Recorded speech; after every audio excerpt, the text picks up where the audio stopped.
Well, good afternoon. I'm Tom Wilson, Superintendent District 5, and it's a pleasure to welcome everyone here today. I know we have a lot of school folks, board members here. I won't try to recognize all of them. I would just like to recognize two of my colleagues that are here. Uh, Kathy Hipp, who is Superintendent District 3 in Anderson, and also Dr. Joanne Avery, who is Superintendent District 4. For those of you who don't know, this facility was built through a partnership with 3 school districts. And I think you can see, hopefully you'll have a chance to tour and walk around and see what can happen when districts come together, put their resources together, and their vision together to create a state-of-the-art facility. We're very fortunate. This year will be our second year this facility is open. And it's also, we're excited, it was funded through a local referendum of a 1-cent sales tax that also included 20% of all the revenue collected goes to roll back bond indebtedness that our citizens pay. So it's been a blessing to be a part of that.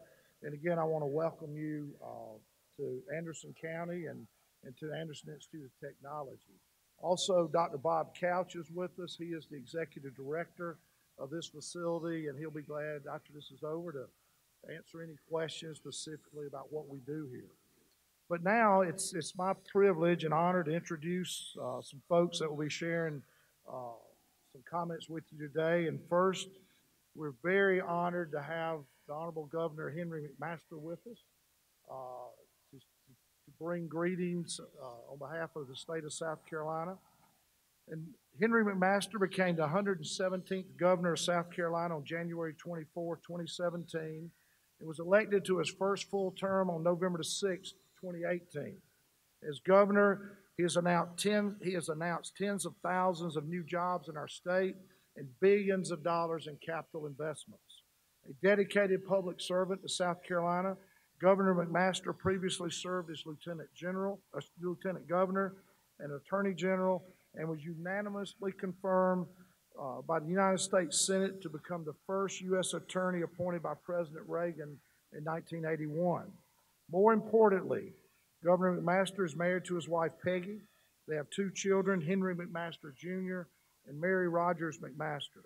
The governor is a big supporter of education and workforce development for our state, and it's indeed my pleasure to welcome Governor McMaster to the Anderson Institute of Technology. Thank you. Thank you, Tom Wilson. Y'all let me recognize some special people that are standing here on the stage. Representative Jay West, Representative Wes Cox, Senator Mike Gambrill, Melanie McLean, she's not here, from Arthrex, is she here? They here? There you go. I remember when you came here and you immediately hooked up with the technical college and the university. That was a great move. Also is Lee Sowell from TTI here somewhere. Thank you. And Damon Granger from Granger Nissan. And of course, there he is. Anthea is here, and Brian White. We appreciate all y'all's work. You know, you can't recognize anybody with these masks on. And you really you don't know if people can even hear you while you're talking. But we get on television a lot, so we get recognized with a mask on or not. But my daughter had a funny story. She was calling a lady to get some furniture, called the furniture store, and the lady said, "Well, we saw your dad out at the Home Depot a couple of days ago." Said, "My son and I, 9 years old, out there, we saw him at the Home Depot." Said he had 2 men with him, and he had a bulldog. We got a little white English bulldog, black spots, beautiful dog, 3 years old. Said we saw him out there with the bulldog, and my son looked up and said, "That must be somebody important. They got on suits, and they got 3 men, and they're walking along." She said, "Well, do you know who that is?" He said, "Well, let me look." So a little later, we got to leave, and we went and got in the big black Suburbans and drove off, and the boy says, "I know who that was." The lady says, "Who is that?" She says, "That was the governor." She said, "How do you know? How could you recognize him?" He said, "I could tell. I recognized the dog." Whatever we do to recognize what we have to do is helpful. And the facts have shown, as we know more and more, that education is the key to everything we do in South Carolina. We have businesses from around the world that could go anywhere, and they come to South Carolina because of the people. There's something about our culture, there's something about the people. The General, four-star General Mark Clark said there's more patriotism in South Carolina per square inch than any place in the world. That translates into loyalty, it translates into determination, it translates into all the good things that make people strong. But ladies and gentlemen, we have that. We've got the people, but we got to educate them. If we can educate our people, then there's no stopping us for the future of our state. That is the promise that we've made in our Constitution, is to have a system of education, free public education, that'll educate those children. Well, this coronavirus has thrown a monkey wrench into those plans, but we are overcoming, and we are going to educate those children despite that. So I'm proud to announce today that the South Carolina, the state, will be purchasing and distributing $10 million worth of personal protective equipment and supplies to 70 school districts to help ensure that schools reopen safely this fall. As you know, we have 81 school districts. 70 asked for this personal protective equipment, and we are providing to them every single thing that they asked for at no cost to the school districts or to the parents. In May, the General Assembly allocated $155 million from the state contingency reserves to meet COVID-19 response reserve account. The legislature authorized me as governor to use these funds to do what? To protect the health, safety, and welfare of the public as a result of the COVID-19 pandemic. We know that the suffering and economic damage inflicted by the virus has been dramatic. We hear stories every day. Some of us have felt it ourselves. Families, businesses, livelihoods, and educations have been affected, many very damagingly, and that is falling now, and we want to stop that fall on our children. Our children have lost valuable learning progress due to the schools being closed. We know that. There's only so long that you can keep a child. We know that they lose some of their momentum in learning that what they've learned over the summer. But what we've experienced so far, we have got to be sure that they are getting all that they need to get educated. They've been isolated from their teachers, their friends, and their daily routines. We are now learning even more than we knew before about how months of isolation and uncertainty have impacted the mental health of our children. Superintendent Molly Spearman and I are in strong agreement. Children need to return to the classroom. Attending school helps protect many of our most vulnerable children in a variety of ways and allows our teachers to intervene when necessary, and it also provides for the important, vital education of our children. If we do not educate our children, if we have a generation or a class or a group that falls behind because of this, they will be paying the price for that for years to come. We are in strong agreement. This $10 million investment will help ensure that our school and classrooms are safe and secure for students and teachers. The PPE, that's personal protective equipment, and supplies being distributed to the school districts are as follows. For adult and student masks, and again, this is what the school districts have asked for. Adults and student masks, 248,000 of those. Cloth masks, 600,000 cloth masks. The KN95 mask, 80,000. Face shields, 150,000. Gloves, 46,000. Gowns for nurses, 237,000. Cases of disinfecting wipes, 12,000. Gallons of hand sanitizer, 11,000. 25 districts asked for and received plexiglass shields for the teachers and students. And as I mentioned, there were 70 districts that asked for equipment, and it has all will be supplied at no cost. It will be delivered. This announcement is just one more example of how Team South Carolina can work together, how we communicate, collaborate, and coordinate to meet the needs of our state in this unprecedented pandemic. I want to especially express my thanks and that of the parents of South Carolina for the members of the General Assembly who are here today. I mentioned them a moment ago. We thank you for getting this done. Superintendent Spearman and the Department of Education surveyed and collected the requests of the school districts, as I mentioned, and their needs have been met. I also want to express my appreciation to Superintendent Tom Wilson and the education leaders in this room, district staff and school board members from Anderson 3, 4, and 5. They have been working with parents, teachers, and staff to reopen schools this fall. As you may have noticed in the news recently, Superintendent Wilson participated with me and others on the Vice President's Roundtable in Columbia just last month. His comments to all of us and then at the national press conference following about the importance of providing education to our youngest students who are just learning to read resonated with the Vice President.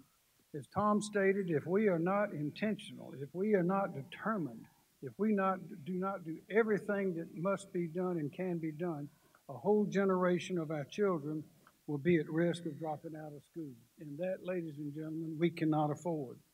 I want to thank the following state agencies who've also made this expedited purchase and distribution possible. That is the State Fiscal Accountability Authority, South Carolina Department of Administration, the Department of Transportation, and the Emergency Management Division. Finally, I want to thank again the business leaders who are here today. Melanie McLean from Arthrex, Lee Sowell from TTI, Damon Granger from Granger Nissan, and representatives from AnMed Health and Duke Energy. You've not only invested in this facility, but also supported other educational opportunities in Anderson County. It is a true partnership, and this is what happens. And this place that we are here today, and this announcement today, is one more example of how Team South Carolina works together to make South Carolina the best place on earth to live, work, and raise a family. Thank you.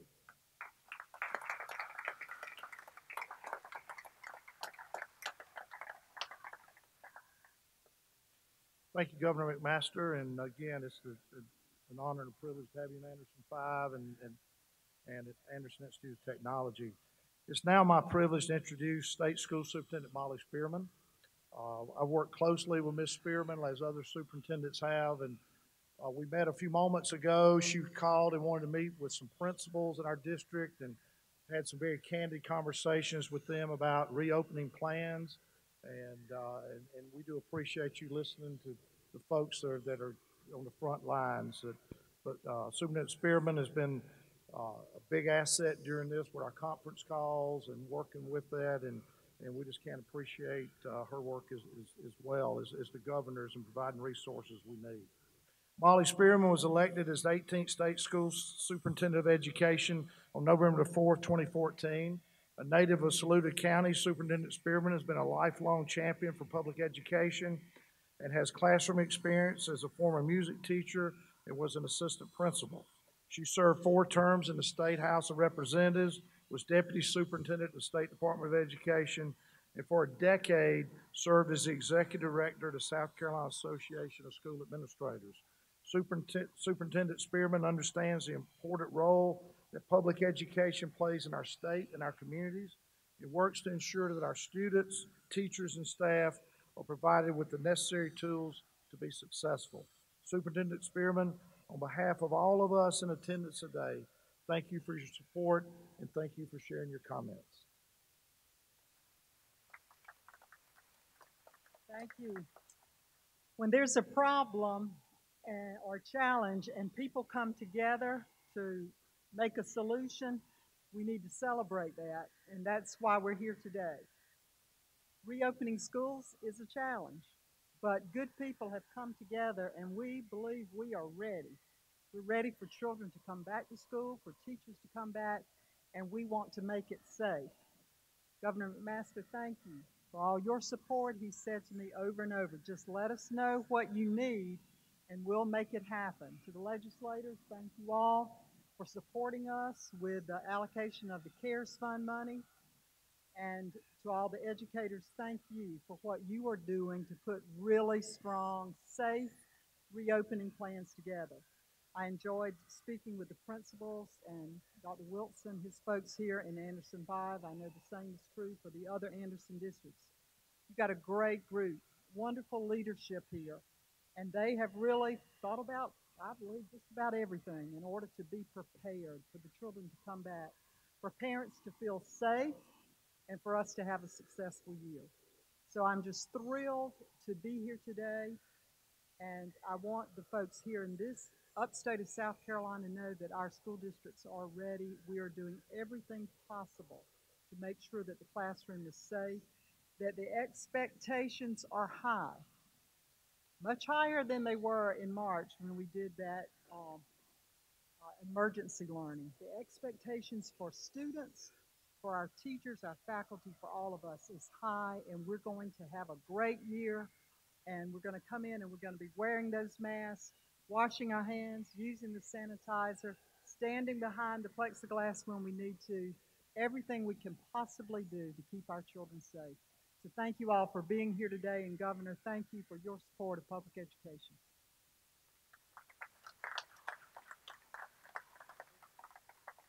Thank you, Superintendent Spearman. In a moment, we're going to hear from two of our legislative delegations, Senator Mike Gambrill, who's a senator from Anderson County, and also Representative Jay West. But before Senator Gambrill comes up, I just want to thank our legislative delegation, all those on the stage today. We have a wonderful relationship with them. All the superintendents do. We meet regularly especially when they're in session. And we've been able to work with them to have legislation passed, primarily to allow us to have a sales tax referendum. If it hadn't been for those folks, particularly Brian White, that kind of led the charge for us, we wouldn't be in this building today. And I can't speak for the rest of the state, but I know with our delegation, anything we need, we call them, they work with us, they listen. When they have a constituent question, they'll call us and tell me, how do you do this? And get the information. So it's a privilege to work with all of them, and we're very fortunate. So first, we'll ask Senator Gambrill, and then Representative Jay West will close out the program. Thank you.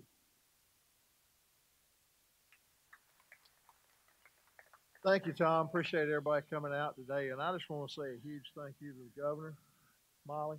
Appreciate y'all stepping up. Appreciate the job you're doing. We're in very trying times, and I can't imagine. I know what it's like trying to keep your family safe and protected and being able to go about some kind of a normal routine, but I can't imagine trying to do it for 5 million people in 71 school districts. Our hats off to our local school districts and our state school districts for the way they've stepped up. Who in the world would in March thought within 24 hours you could go from in-classroom experience to virtual learning? It happened in South Carolina. And it was because of folks like you that are here in this room today and the folks behind me that have dedicated our service to helping you in any way that we can. And it, like I say, it goes back, we've got our partners in the industry here. We've got our Chamber of Commerce folks here. Y'all heard me say this a lot in Anderson County because we've had some good results with some industrial things in this facility here. This is the things that happen when everybody pulls in the same direction. These are the good things that happen. Don't always happen everywhere, but these are the things that happen when you're pulling in the same direction. You've got our federal partners with the money of the funds that will bring down. We've got our state administrative partners that helped us. We've got our General Assembly folks behind us and our delegation, and we're standing here ready to help it any way we can. Thank you.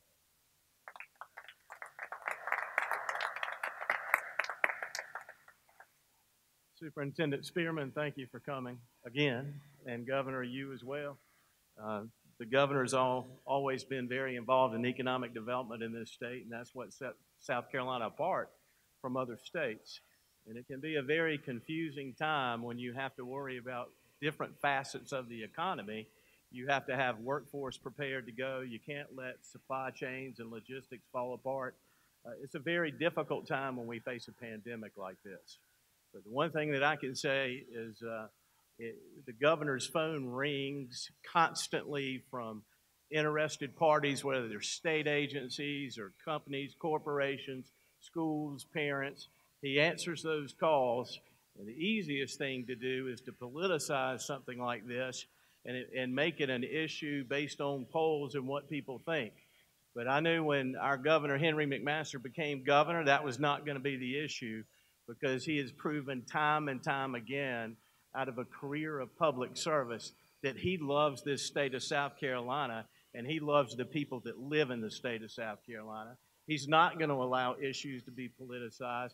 He's going to step up and lead and make the tough decisions knowing full well that there are going to be those that may disagree along the way.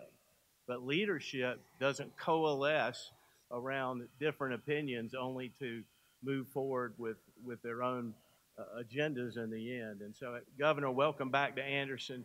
You're standing in a facility that's the result of a lot of the superintendents in this area, and basically Mr. Brian White was very actively involved in this.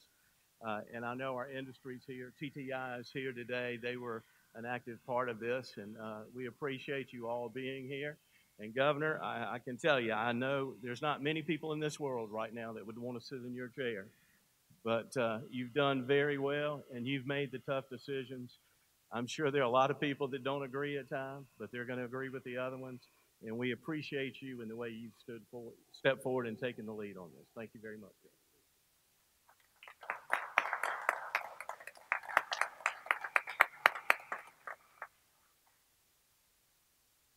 Again, Governor McMaster, our delegation, Superintendent Spearman, it's been an honor to have you here. And I know there are a lot of folks out here would love to fist bump you or hit your shoulder before you leave. And you're welcome back in Anderson 5 anytime. And we'd love to have you visit our schools. And once we get rolling and we're mask to mask, come see our students. We'd love to have you here as well. So again, appreciate everyone coming and wish you a great afternoon. Thank you.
Yeah, a quick mic check right here. I'll have him hold it about right here.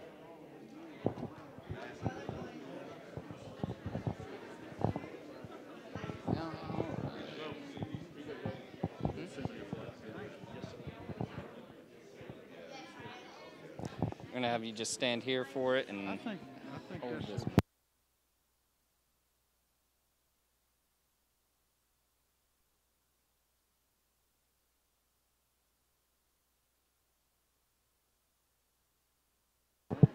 That's hot. you again, huh? All right. Yes, ma'am.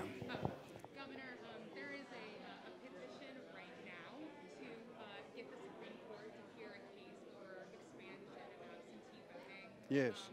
We know that obviously the legislature earlier this year handled that. Do you think the Supreme Court should hear that case or let the legislature decide? And Well, the Supreme Court may want to defer to the legislature. I know that's a question that that the leadership is asking about. There's been a lot of discussion about those cases, and I think things will they'll work out as they usually do. But the Supreme Court is the right place for that case, I believe. do you stand personally on expansion of absentee voting? Well, we did that we did the expansion of absentee ballots in the primaries. So that's we need to examine the facts and the numbers, but that was something we did before that seemed to work very well. Now going farther than that will depend on a lot of things. But those are questions that the legislature will need to answer because they're matters of law. There's something that has to be changed in the law. Do you think that the Supreme Court should allow the legislature to make that decision? Well, if there's time for that, yes, it's a matter of law. It's best for the legislature to make laws, and that's what they do. Yes. Governor, Yes, sir. two questions. Is this working okay? Can you talk about delays in testing? We've seen 3,000 results a day in the past 3 weeks because of some backlog in testing. We've had backlogs before. We're trying to enhance testing. The DHEC lab does it faster than the other labs. We're trying to get new machines. The Trump administration is sending point of care testing machines that are about the size of a toaster to our nursing homes. The nursing homes is someplace that we've got to take deliberate but clear action and soon. I hope within days from now. But we need to have quicker testing. To have a test and have to wait 7 or 8 days, you might have been negative when you took the test, but positive when you get the results. So we have to have more testing as has been called for, and that's one of the elements of what our reaction is to the virus. Yeah, and dovetailing with that, DHEC asked, was before the Joint Bond Review Committee earlier this week and said they needed roughly another $198 million to meet end-of-year goals. The money's obviously there with the COVID. Is that something you would support? Or? I will support whatever it takes to do all we can. A lot of times the problem is getting the actual machinery, getting the tests, getting the machines. There's an Abbott test that's been used that produces results in about 15 minutes. There's some tests that produce results in a short period of time, but they're not very reliable. But these that are coming to the nursing homes now, that'll be the first place to receive them. And I think we've gotten a handful already, and the administration has promised that we would have many more in just 2 or 3 weeks. I think that point of care right there where you can test someone and get the results within 15 minutes and it's reliable, that will be the answer to a lot of our problems. Yes, sir. Governor, how confident are you in in-class sessions right now in light of the fact that there have been outbreaks in other areas of the country, like Georgia we've seen, in spite of precautions taking place? Well, I don't know what their precautions were. I'm not sure how they've done it. I know everybody's trying to do the best they can, and this school here is a perfect example of a lot of thoughtful planning, and I believe it's going to work very well. But one thing is for certain: if we don't get the children in class, if we don't get them in school face to face with the teachers, then education in our state's going to suffer. So what I hope that all the districts will do is to find ways for any parent that wants their child in that school 5 days a week, face-to-face, that they'll make arrangements to do that. Now, there's some that won't want to do it, but some might not want to do that at first. Some parents, they may want to have a virtual session or some combination, but ultimately our goal is to educate children, and we know the best way to do that, particularly for young children this age, is to have them in the classroom. College students can learn virtually a lot better than these children can, and there are a lot of children that they really suffer if they're not in school. And of course, if they're not in school, then the parents have to make arrangements to do something with them, either stay home and miss work or something else. So there are all kind of ramifications and complications when the children are not in school. Yes, ma'am. Kind of going off that, obviously some school districts, you gave them the choice to decide what to do, but some are saying just virtual and not giving parents that option. So what do you say to those? I think they ought to give the parents the option. It's the parents who are paying the money. They're paying the tax money to support the school system.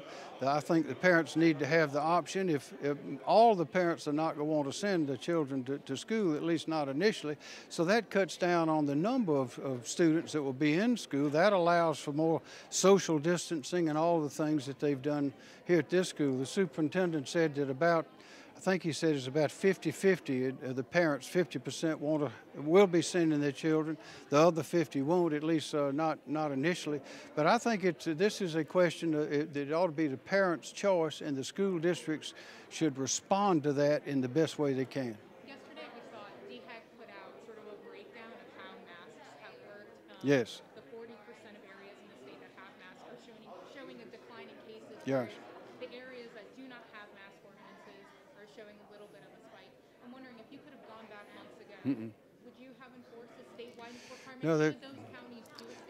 the counties and the municipalities and the cities all have the power to pass a mask ordinance or other distance ordinances and things that fit their businesses, their people, and everything there. A one-size-fits-all is not the best approach. The best approach is to have the local jurisdictions pass an ordinance. After they discuss it, they determine what is best for them.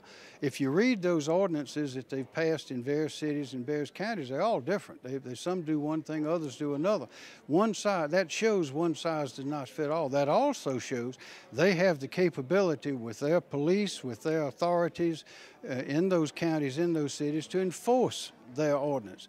The state has about 350 law enforcement officers in the state law enforcement division.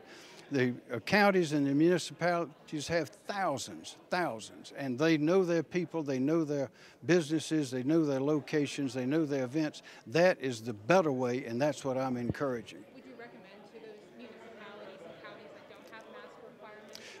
They need to consider having some. They need to examine their situation and see what would work in their communities, and then pass that and then enforce it, because they have the complete authority to do that. It's called home rule. They have the authority. That's because they are supposed to be doing those things.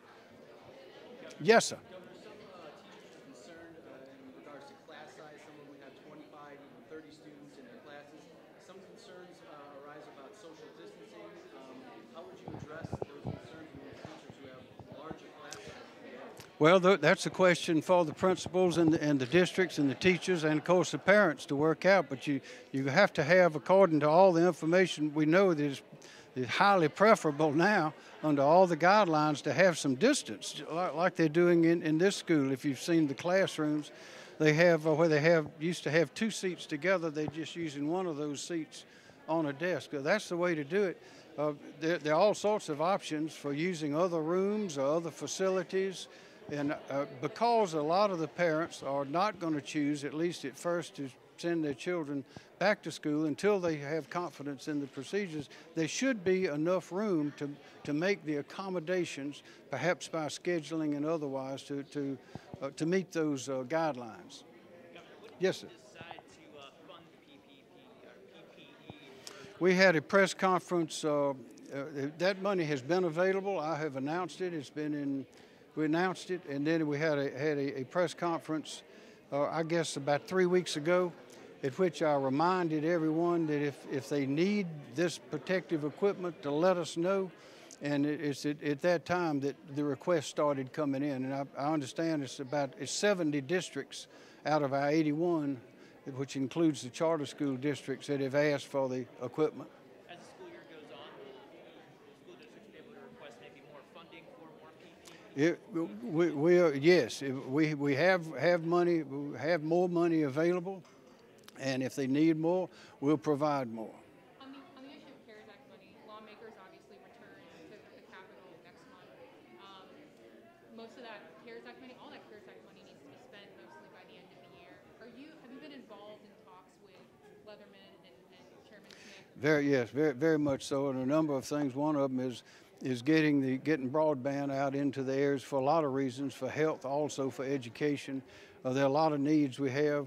We also have the uninsured, the trust fund, and that is what the businesses pay into to provide unemployment insurance. We have so far, when the pandemic started, we had about $1.1 billion in our unemployment trust fund. We have spent about $800 million of that. We provided, the legislature in the continuing resolution provided from the CARES funds $500 million to go back into that, but we are still going to be drawing out. One thing we all want to be sure is that we don't have to tax these businesses to make up for this big draw, these draws because of the pandemic on that money for a situation that they did not create. So we know, we're confident in discussions with the leadership of the House and the Senate that more money is going to have to go into that trust fund from this CARES money. Are you worried that the state could have to increase business fees?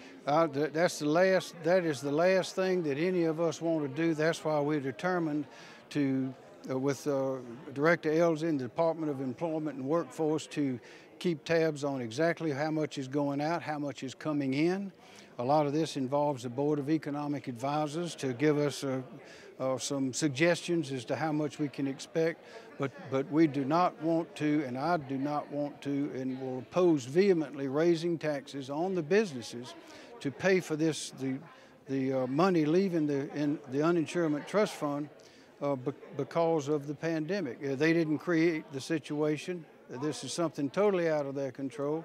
This is not what it was created for, and we need to be sure that we don't tax those businesses. They're having a hard enough time.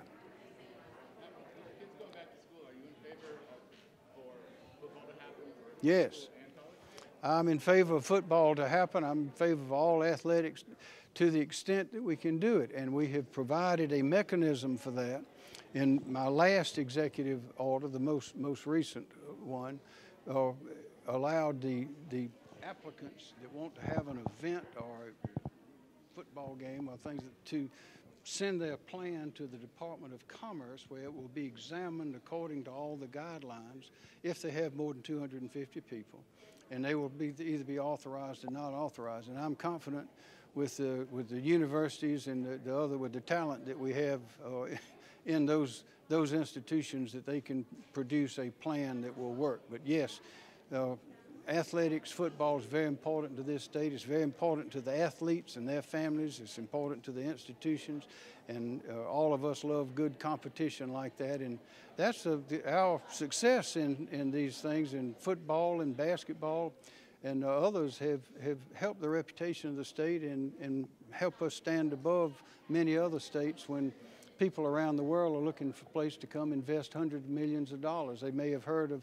South Carolina for a lot of reasons, the business climate and all of that, but also these accomplishments by these schools in athletics is important. Governor, in 2016, you had a pretty prominent speaking role at the Republican National Convention. Obviously, this year is a little different. Yeah, it's a little different. Yeah, do you have any kind of role? Are you going to Charlotte for it? Yeah, well, I'm going to Charlotte, but I think that's just for business meetings. We really don't know what's going to happen yet. Do you have any kind of speaking role virtually at all, do you know? Not at this point, but usually those things aren't made till at the end. But I'm one of the co-chairs for the campaign here in the state, and we get a lot of attention from President Trump and his and the Vice President and others. So I know that our state will have a role, but it'll be different this year because of the pandemic. How do you feel about Senator Harris being Well, I'm for Vice President Pence and President Trump, but I think she's quite accomplished, and that was the Vice President's pick. The Vice President, you know, the former Vice President, had been to South Carolina a lot of times, and I wish him well, but I'm predicting a Trump-Pence big victory. Time to go. Thank you. Thank you. All right.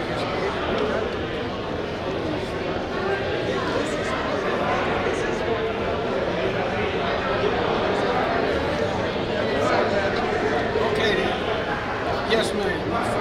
Sure. Governor, do you support using state money to help single parent couples with, two working parents pay for child care?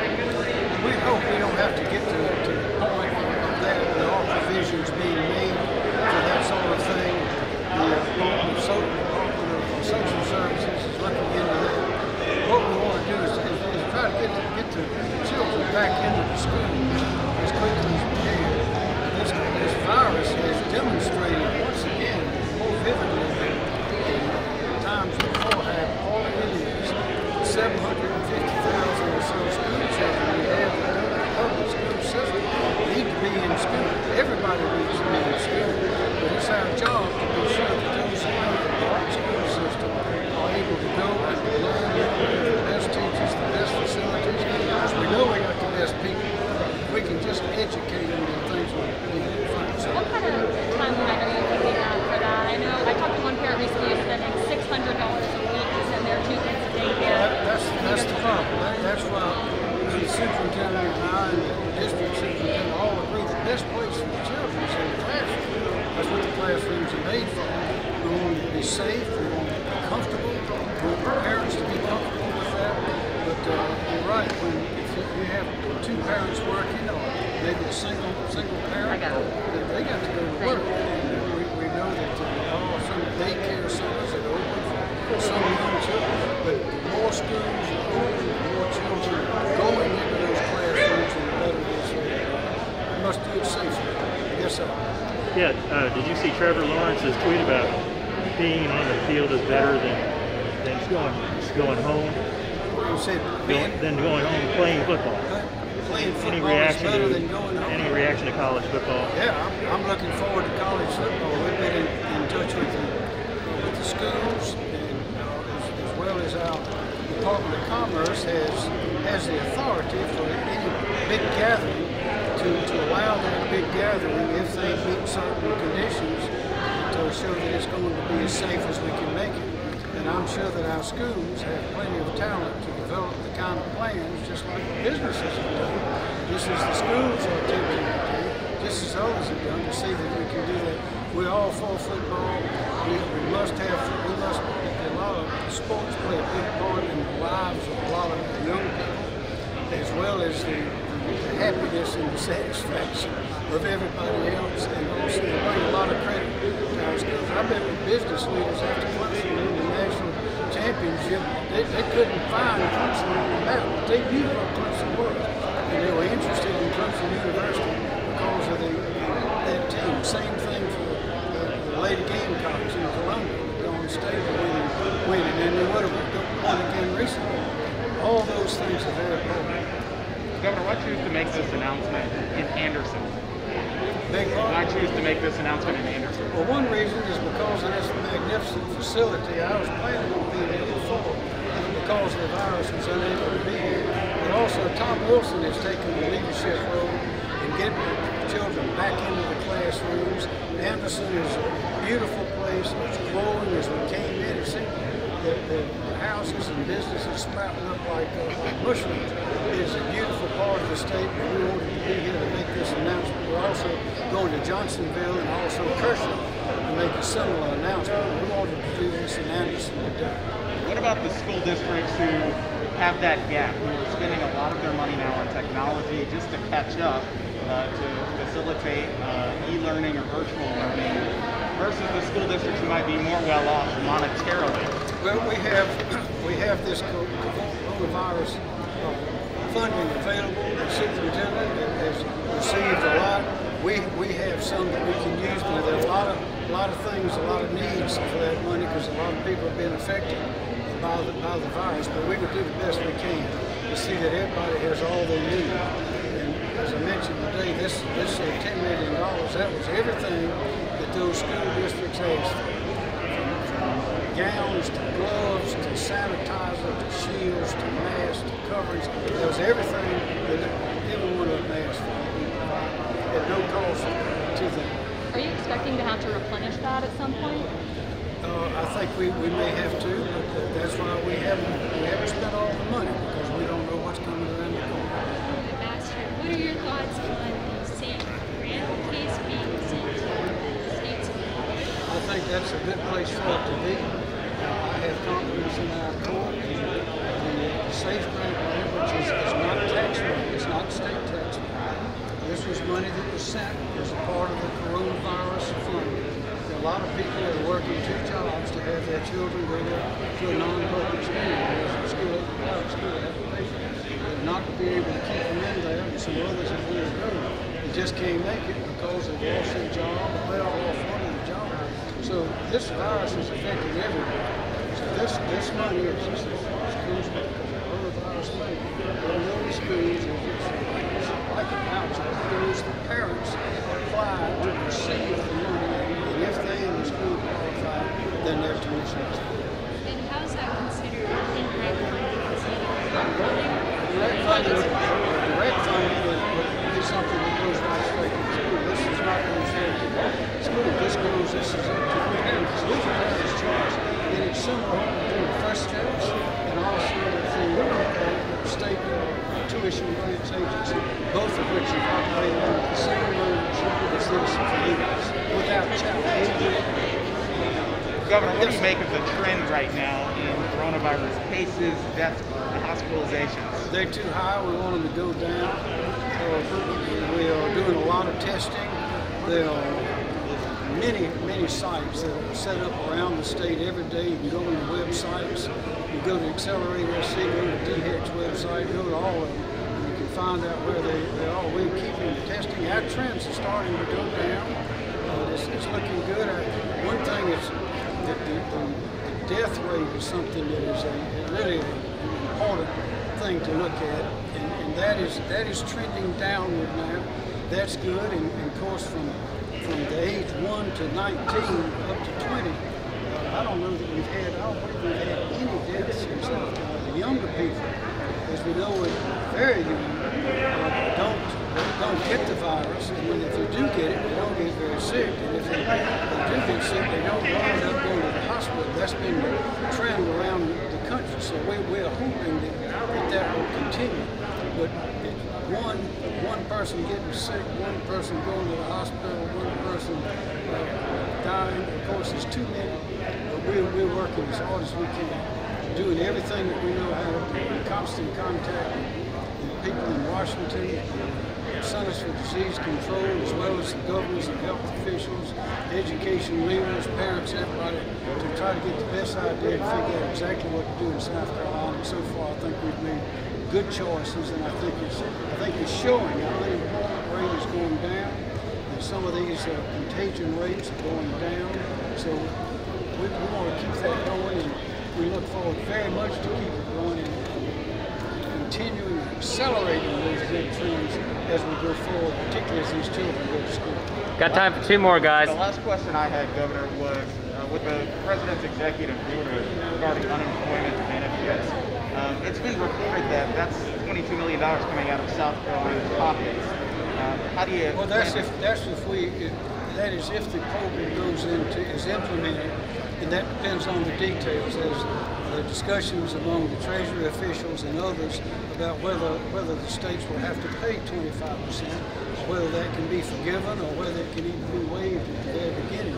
It's very difficult for us to do what we're doing right now and have to pay additional money in addition to what we're already paying out of the trust fund. We've spent about $800 million out of our own state trust fund as a result of this virus. So we don't have any money to spare. We want to be sure that we spend every dollar where it counts. and we're awaiting the details not awaiting, but we're seeking the details and the exact structure what the president has proclaimed. So it'll be a while before South Carolinians see that benefit? Well, we don't, it depends on the details, depends on what happens in Washington. We have no way to predict it. Governor, yes, we know you want schools to reopen. Do you have any words for teachers who are concerned about going back into the classroom because of health issues or their own families? Well, yes, and of course the superintendent is very deeply involved in all that. Our teachers are a precious resource, and they are teaching our most precious resource, that's our children. And one day we could be sitting on the boat somewhere, and our children and yours too would be doing what we're doing right now. So we got to educate them. That is our responsibility. It's recognized in our Constitution. That's why it says the state will provide public education, free education for the young people in our state. We got to get those. We have to get those children educated. We got to get them. We all know that in the classroom with a teacher, face to face, is the best way. And with shields, with masks, with separation, with cleanliness, with hands, and those kind of things. There are other businesses, there are industries, there are factories, there are plants that have managed to make it through the virus without any undue stress. We want to be sure that our schools do the same thing. And we want to get everybody back in those classrooms as soon as we can so that they can get the best education possible in South Carolina. Thank you, Governor.